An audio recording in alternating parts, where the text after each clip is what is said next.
شهر رمضان الذي أنزل فيه القرآن هدى للناس وبينات من الهدى.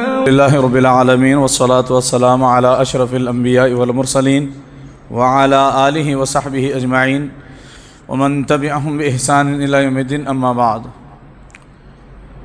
معزز سامعین، اللہ رب العالمین کا احسان و فضل و کرم ہے. الحمدللہ اللہ رب العالمین نے آج ہمیں 5واں روزہ رکھنے کی اور چھٹی تراویح پڑھنے کی توفیق عطا فرمائی.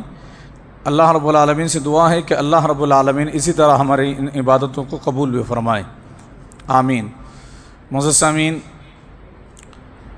چھٹے پارے کا مختصر خلاصہ آپ کے سامنے میں رکھنا چاہوں گا.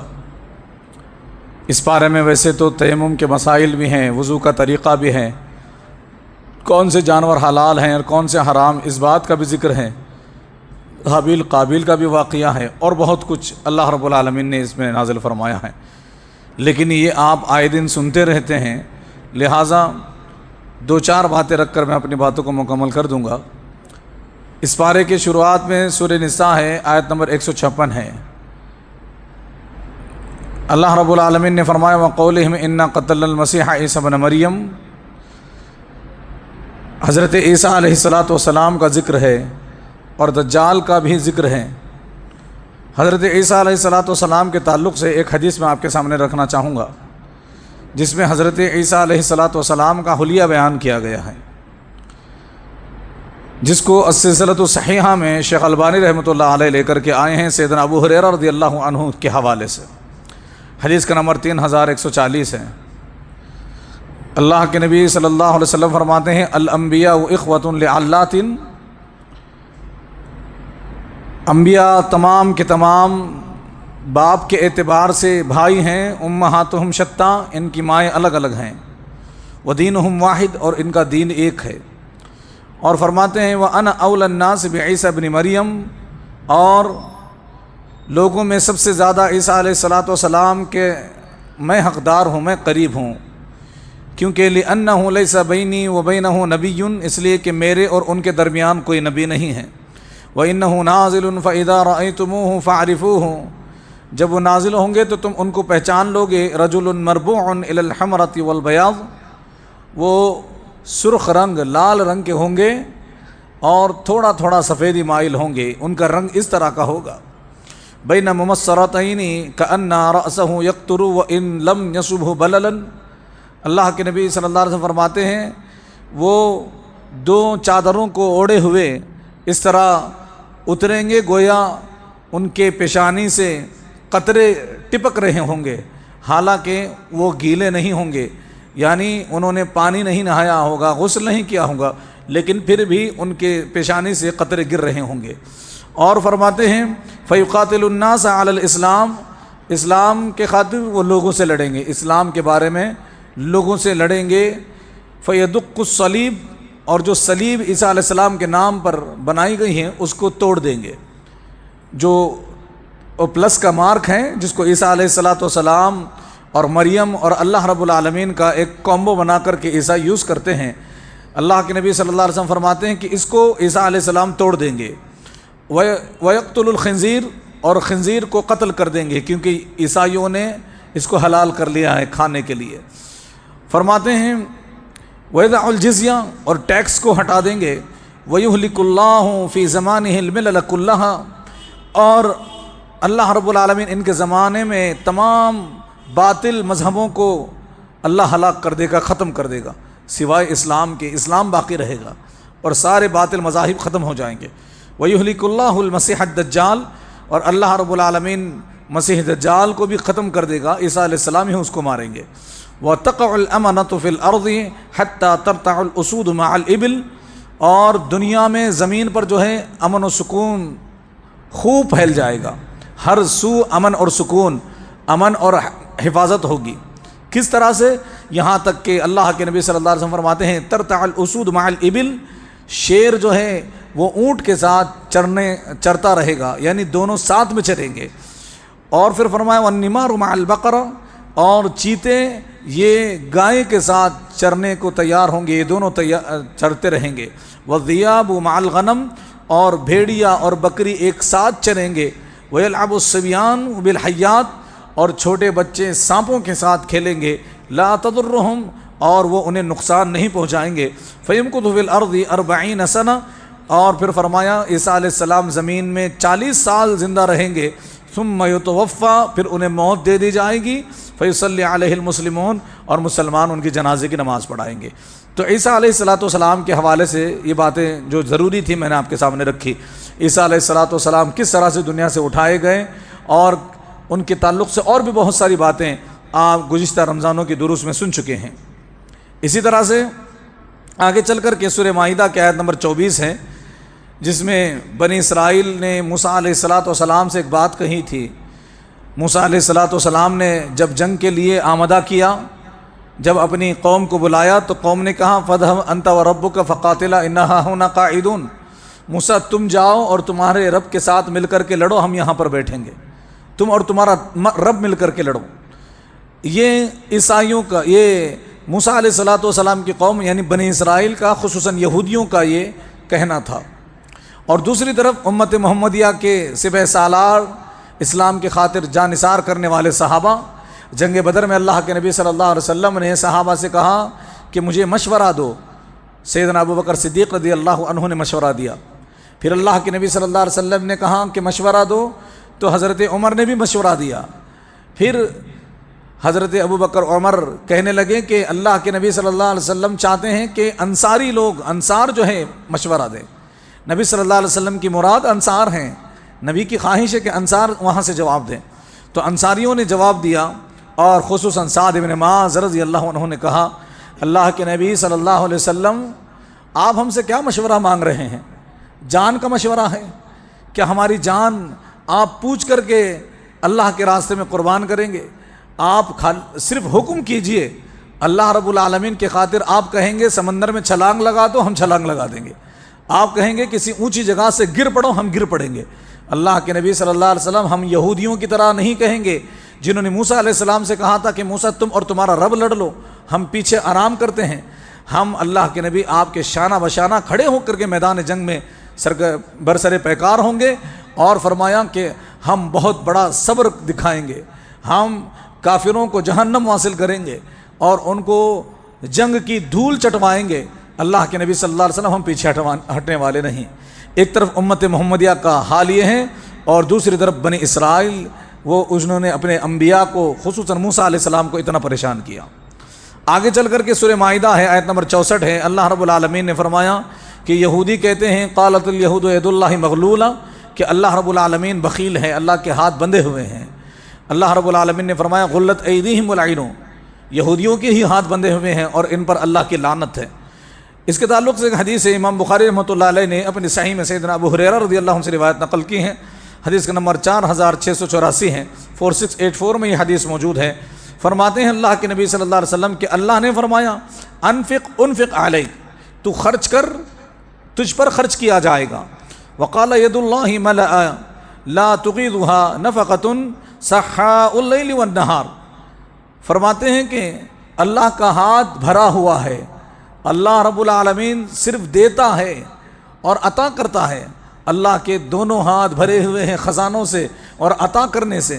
اللہ کے نبی صلی اللہ علیہ وسلم نے فرمایا کہ یہ دن اور رات کے مسلسل خرچ کرنے پر بھی اللہ کا ہاتھ خالی نہیں ہوتا۔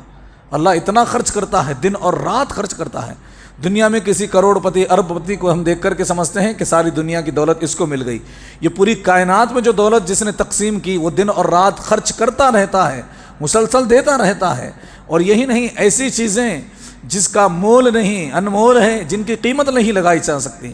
یہ سورج ہے، یہ چاند ہے، یہ ہوائیں، یہ دن اور رات ہے، یہ سب بے قیمت ہے اور اس کی کوئی قیمت لگائی نہیں جا سکتی۔ اللہ رب العالمین یہ بھی خرچ کر رہا ہے، اور کبھی اللہ رب العالمین کا ہاتھ اتنا مسلسل خرچ کرنے پر بھی خالی نہیں ہوا۔ اللہ کے نبی فرماتے ہیں وقال ارأیتم ما انفق منذ خلق السماء والارض، اللہ کے نبی فرماتے ہیں کیا تم نے دیکھا نہیں جب سے آسمان اور زمین کو اللہ نے پیدا کیا، اس وقت سے اللہ خرچ کر رہا ہے، اور اس خرچ کرنے کی وجہ سے فَإِنَّهُ لَمْ يَخِذْ، اللہ رب العالمین کا ہاتھ کبھی خالی نہیں ہوا، ہمیشہ خرچ کرتا ہی رہتا ہے۔ کب سے زمین و آسمان بنے ہیں، کب سے اللہ لوگوں کو کھلا رہا ہے، پلا رہا ہے، دیتا ہے اور دیتا ہی رہے گا قیامت تک۔ پھر اللہ کے نبی صلی اللہ علیہ وسلم فرماتے ہیں جو اللہ کے ہاتھ میں تھا وہ ختم نہیں ہوا۔ وَكَانَ عَرْشُهُ عَلَى الْمَاءِ، اور اللہ کا عرش پانی پر تھا۔ وَبِيَدِهِ الْمِيزَانُ، اور اللہ کے ہاتھ میں ترازو ہے۔ يَخْفِضُ وَيَرْفَعُ، اللہ اس سے ترازو کو جھکاتا ہے اور اٹھاتا ہے، یعنی اس میں اعمال تولے جاتے ہیں بندوں کے۔ تو اس طرح اللہ رب العالمین نے اپنے اس بات کا جواب دیا ہے، اس آیت کا اللہ رب العالمین نے نبی صلی اللہ علیہ وسلم کے زبانی جواب دیا ہے۔ اسی طرح سے سورہ مائدہ کی آیت نمبر 79 ہے، اللہ رب العالمین نے فرمایا كانوا لا يتناهون عن منكر فعلوا، کہ عیسائیوں کا یہ طریقہ تھا کہ وہ برائی کو دیکھ کر کے روکتے نہیں تھے۔ آج مسلمانوں کے بھی تقریباً یہی حالت ہے۔ عیسائیوں کو اللہ رب العالمین نے کہا لبئس ما كانوا يفعلون، یہ بہت برا کرتے ہیں کہ یہ برائی کو دیکھ کر کے روکتے نہیں۔ ترمذی شریف کی روایت ہے، حضرت حذیفہ بن یمان رضی اللہ عنہ راوی حدیث ہے، حدیث کا نمبر 2169 ہے، 2169 میں یہ حدیث موجود ہے۔ اللہ کے نبی صلی اللہ علیہ وسلم فرماتے والذی نفس بیدہ، قسم ہے اس ذات کی جس کے ہاتھ میں میری جان ہے، لتأمرن بالمعروف ولتنہون عن المنکر، تم ضرور بھلائی کا حکم دو اور منکر سے لوگوں کو روکو، غلط بات سے لوگوں کو روکو۔ او لیشکن اللہ ان یبعث علیکم عقابا منہ، یا پھر اس بات کے لیے تیار ہو جاؤ کہ اللہ رب العالمین تمہارے اوپر عذاب نازل کر دے، اور عذاب کی شکل کیا ہوگی؟ ثم تدعونہ فلا یستجاب لکم، تم اللہ سے دعا کرتے رہو گے، مانگتے رہو گے، تمہاری دعائیں قبول نہیں ہوں گی، اللہ تمہاری دعاؤں کا جواب نہیں دے گا۔ اس لیے مسلمانوں کی اکثر آبادی کا یہی رونا ہے کہ ان کی دعائیں قبول نہیں ہوتی۔ کیوں؟ کیونکہ اکثر مسلمان جو ہیں اپنے آپ کو نیوٹرل بنا کر کے رہنا چاہتے ہیں، یعنی کسی کو غلط مت کہو، کسی کو چھیڑو نہیں، اپنا چھوڑو نہیں، اور کوئی غلط کرتا نہ ہے، چاہے اپنے گھر کا بچہ غلط کرتا رہے، عقیدہ صحیح نہ ہو، کتاب و سنت کے مطابق اس کی سوچ اور فکر نہ ہو، ہم اس کو منع نہیں کرتے، روکتے نہیں۔ ہمارے دوست و احباب، ہمارے سسرالی رشتہ دار، ہمارے گھریلو رشتہ دار، ان کے اندر 100 برائیاں ہوں، قرآن حدیث کے خلاف وہ چل رہے ہوں، عقیدے بھی درست نہیں، پھر بھی ہم ان کو کچھ نہیں کہتے۔ کیوں؟ کیونکہ کچھ کہیں گے تو پھر ناراضگیاں ہو جائیں گی اور میل ملاپ ختم ہو جائے گا، دور ہو جائیں گے، اور پتہ نہیں ہمارے بارے میں کیا سوچیں گے۔ ان تمام باتوں کی وجہ سے ہم نے حق بات کہنا چھوڑ دیا۔ آئیے اس کے تعلق سے ایک حدیث سنتے ہیں، ابن ماجہ کی حدیث ہے، سیدنا ابو سعید خدری رضی اللہ عنہ راوی حدیث ہے، حدیث کا نمبر 4007 ہے۔ فرماتے ہیں اللہ کے نبی صلی اللہ علیہ وسلم الا یمنعن رجلا ہیبۃ الناس ان یقول بحق اذا علمہ، اللہ کے نبی نے فرمایا خبردار کسی بھی مرد کو، کسی بھی انسان کو حق بات سے لوگوں کی ہیبت نہ روکے، حق بات کہنے سے لوگوں کی ہیبت نہ روکے، لوگوں کا ڈر نہ ہو، وہ بس حق بولتا رہے دلیل کی بنیاد پر۔ مومن کی تو یہی پہچان ہونی چاہیے کہ وہ حق بات ببانگے دہل کہیں، جہاں چاہے کہیں، کسی کا ڈر نہ ہو، اور اسی بات کی مومنوں کی شان بیان کی گئی ہے۔ پھر اللہ کے نبی صلی اللہ علیہ وسلم نے جو بھی حدیث بیان فرمائی کہ لوگوں کی ہیبت کی وجہ سے حق بات کہنا نہ چھوڑا جائے، کوئی بھی نہیں چھوڑ سکتا، تو ابو سعید خدری رضی اللہ عنہ رونے لگے اور رو کر کے کہنے لگے قد واللہ رأینا اشیاء فہبنا، اللہ کی قسم ہمیں معلوم نہ تھا، ہم نے کئی ایسی چیزیں اپنی آنکھوں سے غلط چیزیں دیکھی ہیں، ہم نے منکر کو دیکھا، ہمارے اپنے غلط کام کر رہے تھے، لیکن ہیبت کی وجہ سے ہم نے چھوڑ دیا، اب ہمیں جا کر کے پتہ چلا ہے کہ یہ کرنا حرام ہے، لہٰذا ہمارے لیے بھی غیر ضروری ہے کہ ہم کسی کو سپورٹ کریں، ہم جو ہے غلط بات پر لوگوں کے ساتھ دیں، بلکہ ہونا تو یہ چاہیے کہ چاہے وہ جو بھی ہوں، جتنا بھی بڑا آدمی ہو، غلط ہے تو وہ غلط ہے، اس کو بہتر طریقے سے دلیل کی بنیاد پر سمجھایا جائے۔ آخری حدیث آپ کے سامنے رکھ کر اپنی باتوں کو مکمل کر دوں کہ کسی کو غلطی پر ٹوکنا، کسی کو منکر سے روکنا کیوں ضروری ہے، اگر ایسا نہیں کریں گے تو کیا ہوگا۔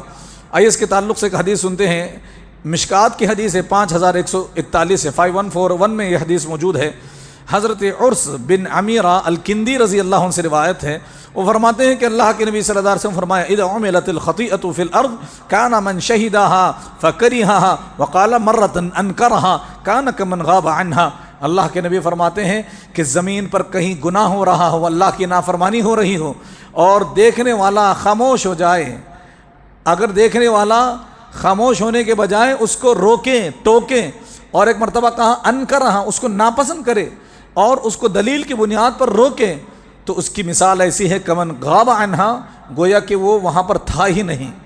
اگر کوئی شخص کسی غلط کو دیکھ کر کے روک دے تو گویا کہ وہ وہاں تھا ہی نہیں، کیونکہ اس کی ذمہ داری ادا ہو گئی، حجت قائم ہو گئی۔ اور اللہ کے نبی صلی اللہ علیہ وسلم نے فرمایا ومن غاب عنہا، اور کوئی شخص وہاں موجود نہیں ہے، دور ہے، لیکن اس کے منکر سے راضی ہے، اس کی نافرمانی سے راضی ہے، کتاب و سنت کے خلاف کام ہو رہا ہے، اس کو فرق نہیں پڑ رہا، پھر ایسی صورت میں اللہ کے نبی نے فرمایا اگرچہ کہ دور ہے لیکن اس پر خاموش ہے، شریعت کے خلاف کام ہو رہے ہیں وہ خاموش ہیں، تو گویا کہ وہ بھی اس میں شامل ہے، حالانکہ اس نے نہ کیا نہ وہاں پر وہ موجود ہے، لیکن پھر بھی وہ اس میں شامل ہو جاتا ہے۔ اسی لیے اللہ کے نبی صلی اللہ علیہ وسلم نے فرمایا تھا کہ 3 درجے ہیں انکار منکر کے، پہلا ہاتھ سے روکا جائے، زبان سے روکا جائے، یا کم از کم دل میں برا جان کر کے اس کو ملامت کی جائے اور اس کو برا جانا جائے، لیکن ہمارے اندر یہ تینوں باتیں نہیں ہیں۔ تو لہٰذا ہم اور آپ کو چاہیے کہ ہم اپنے ایمان کو بڑھائیں اور لوگوں کی ہیبت ہٹائیں، اللہ رب العالمین کے خاطر ہم جو ہے لوگوں کو انکار منکر کریں، یعنی لوگوں کو غلط بات سے روکیں اور حق بات بتائیں۔ اللہ رب العالمین سے دعا ہے کہ باری تعالی ہم تمام مسلمانوں کو کہیں سنی باتوں پر کہنے سننے سے زیادہ عمل کرنے کی توفیق عطا فرمائے، آمین یا رب العالمین۔ سبحانک اللہم و بحمدک، اشہد ان لا الہ الا انت، استغفرک و اتوب الیک۔ السلام علیکم و رحمۃ اللہ وبرکاتہ۔